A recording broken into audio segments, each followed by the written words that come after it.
What was once the Polk County Courthouse now serves as the Polk County History Center and houses the Historical Museum and Library. The museum serves Polk's community through special events, volunteer opportunities, and educational programs. More details are coming up next on Polk Place.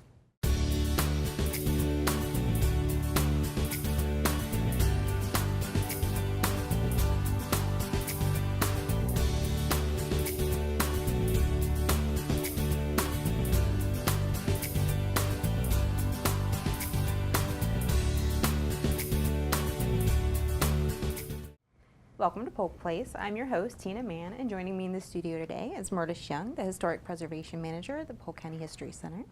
Hello, Tina. Welcome. Thank you. And I'm excited to introduce Preston Petermeyer. He's the new Research and Genealogy Historian for the Polk County History Center as well. Welcome. No, thank you. Thank you for having me. Well, we're excited to see you here. Why don't you start out by telling us a little bit about yourself and your background? Yeah, I'm originally from a small town in Minnesota called Greenwald. We're population 200 people. Then I went off to school at the University of Minnesota Duluth and got my bachelor's degree in history. And then from there, I moved 1,000 miles away out to Colorado Springs, and went to grad school there and got my master's in history there. And while I was out there, I spent some time working at the Pikes Peak Library District and the African American Historical and Genealogical Society of Colorado Springs, and as well as helping out at the Broadmoor in their archives and at the hotel there. So kind of all over the place. And then got an opportunity to come out here to Florida. And here you are. Here I am. And we're excited to have you. So when you were in school or throughout your life, have you had a specific area of history that is your favorite? You know, it's changed over time. When I was going to school, the Civil War was always very exciting, and then when I went off to grad school, the Cold War was very exciting. But the master's program at UCCS, University of Colorado Springs, was very broad, where rather than picking one specific area of study, we had 3 research classes writing 3 separate thesis assignments. So like my first one was on Trans-Mississippi West, and it was all local history, Western history. And then my next class was ancient history, and I wrote on 4th century Christian theology. And then my third one was on Native American history. So it was very broad, but I really enjoyed that because it really teaches you how to research in many different facets. Which is a great fit for you for being here, Yes. because there's so much history in Polk County and in Florida, and our involvement with the wars and things and everything else that, you know, you're bringing a fresh view, a fresh face. And I know people are going to have an opportunity to kind of meet and greet with you and also hear, because you actually have a research workshop coming up. Why don't you tell us about that? Yeah, end of October 27th, I'm having a research workshop there. It's all on researching your World War I soldier ancestor. And so I'll be diving into, if you have a relative, an ancestor who had served in World War I, how to do research to learn more about that ancestor.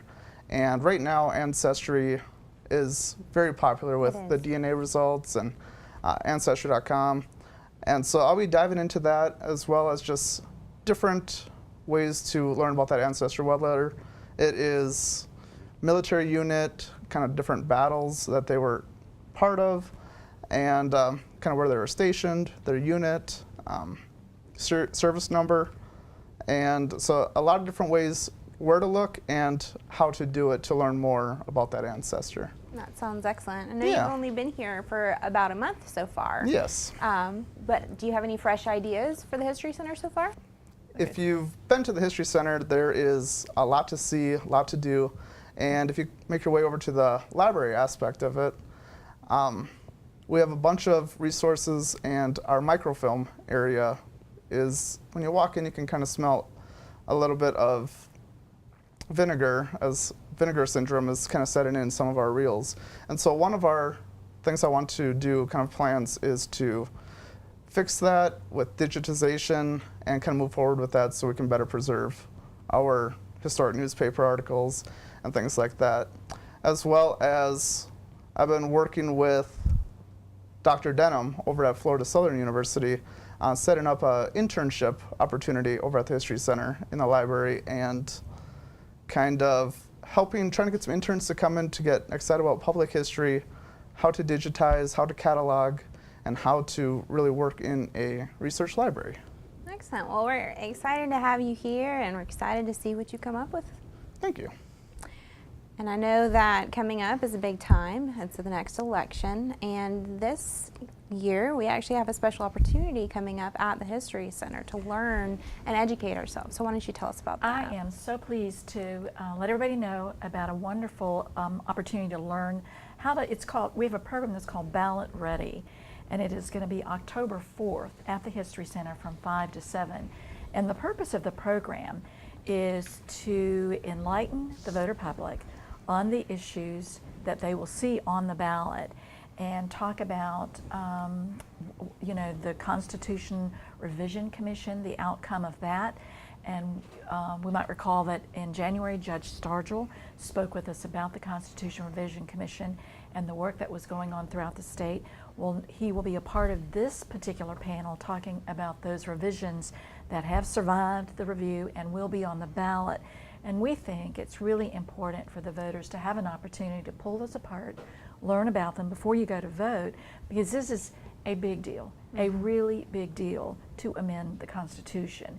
So we want to provide that opportunity to bring those into a good place for discussion and learning.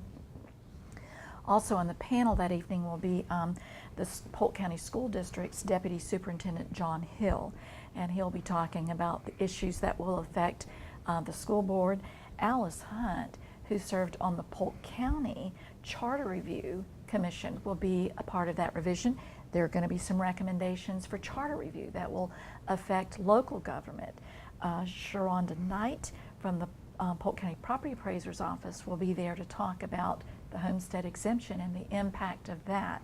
So again, with John Stargell, Judge John Stargell, these members of the panel will give us an opportunity to learn about these very important issues. So we want everybody to come October 4th, 5 to 7 to become ballot ready for the upcoming election. I love that you're doing this because I feel like so many times voters go out there completely uninformed. They haven't done their research. They don't know how to research, and this is giving them, something in this day and age. Everybody wants everything verbal. They want, to see it. So I think it's a great opportunity to really, do that. And I know you partnered with Polk Vision, so it is going to be, a big event. So don't miss it. It is. Thank you. And what's coming up for our next Lunch and Learn? Well, we're continuing our commemoration of the anniversary of Circle B, celebrating a 10th anniversary. So we focus this year on some of our topics on natural resources and the environment. So the Lunch and Learn is going to feature Michelle Hoffman, who is the Deputy Director of the Orion Center for the Indigo Conservation in Sanford. So she's going to talk about the importance that the indigo snake plays in our environment. So we're, again, continuing our discussions on our natural environment. So that's October 16th, our normal time, 12:15 to 1. Excellent. And I know we always have to mention, especially in September, what's upcoming is Festival of Wreaths. So it's our 8th annual. I know. I am so happy about that. The 8th Annual Festival of Wreaths. And that is the opportunity for the public to participate in decorating a beautiful wreath to go into the museum. And we open that event on Friday, November 9th. So that will be, again, we will feature the Frostproof High School Band. Beautiful, beautiful music that sounds so wonderful and lovely in the rotunda. So we just want everybody to start putting that on your calendar and prepare for that beautiful event. And if you're interested in decorating a wreath, make sure you give us a call. Definitely, because they're going to start handing those out in October, so they need to get them back in time to be a part of it. And I'm excited to see what people come up with this year. I know, the different themes. I always love it.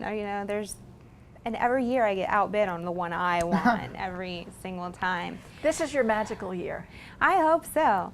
So speaking of anniversaries, you guys have recently had your 20th anniversary. Why don't you tell us a little bit about how that went and the new galleries that you have? Well, the really fun part about it was an evening to celebrate in a lot of different ways, but featuring a theme called Walk Through History. So we did celebrate our 20th anniversary, and a part of that was the opening of the permanent galleries that tell the story of Polk County's history. So all the permanent exhibits have been reinterpreted. They are open. The Industry Gallery now features Polk County's early industry and the economic impact of the county. The Polk Leisure and Tourism Gallery is completely reinterpreted.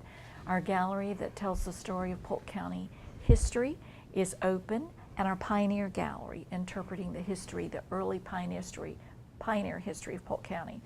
We added a gallery upstairs this year as a part of the 20th anniversary, and that is the history of art and culture in Polk County. So we feel that with the that 6-year plan we had in place to reinterpret the museum exhibits, that we have accomplished that, and we have fully interpreted our history, and we're so very proud to be able to share that with the public. And you know, the thing that is so unique about the Polk County History Center is the programs that Preston was speaking about.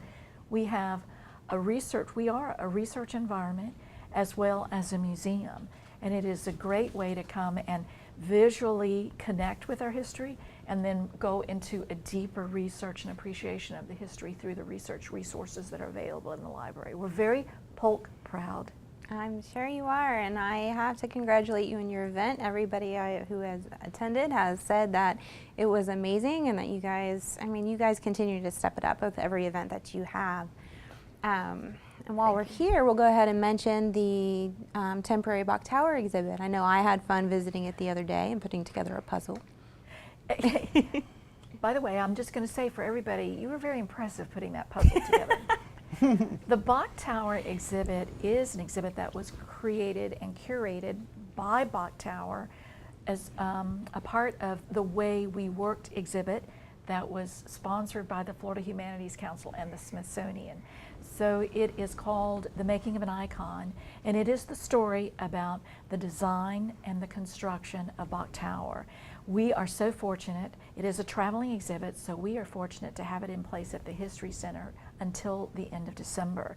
So it's a great story and a lovely exhibit. So we're very proud to be able to showcase that, and I challenge everybody, like Tina, to come use the puzzle pieces and build your own tower. You can build your own tower, just like I'm sure that it was just as easy to build the tower as it was to originally build a tower. Right. But it's kind of cool because it's like one of our most beautiful landmarks in one of our most beautiful landmarks. So it's an opportunity to learn about one while visiting the other, and then you can go visit Bach Tower as well. But it is a really neat exhibit, and there's just so much work and so many players that went into the construction of that and the history of it. So it's definitely something you want to check out. So, and of course, as usual, we probably have our regular programming, the architectural tour. We do. The architectural tour, which features an opportunity to have a curated tour to walk around the building and talk about the architecture of the Polk County History Center, the neoclassical building that is really our most important artifact. Thank you guys for coming out today. And thank you. Thank you for having us. Polk County has a rich history and heritage, and the Polk County History Center is continuously thinking of new ways to help Polk residents experience that history. The museum's collection includes natural and cultural objects related to Polk and the greater Central Florida area that represent our history from pre-Columbian to present-day eras. The artifacts on display at the museum represent individuals, cultural groups, and events significant to the region. Located at 100 East Main Street in Bartow, the History Center is open from 9 a.m. to 5 p.m. Tuesday through Saturday. For more information about exhibits and events, you can check them out on the web at polkhistorycenter.org or give them a call at 863-534-4386.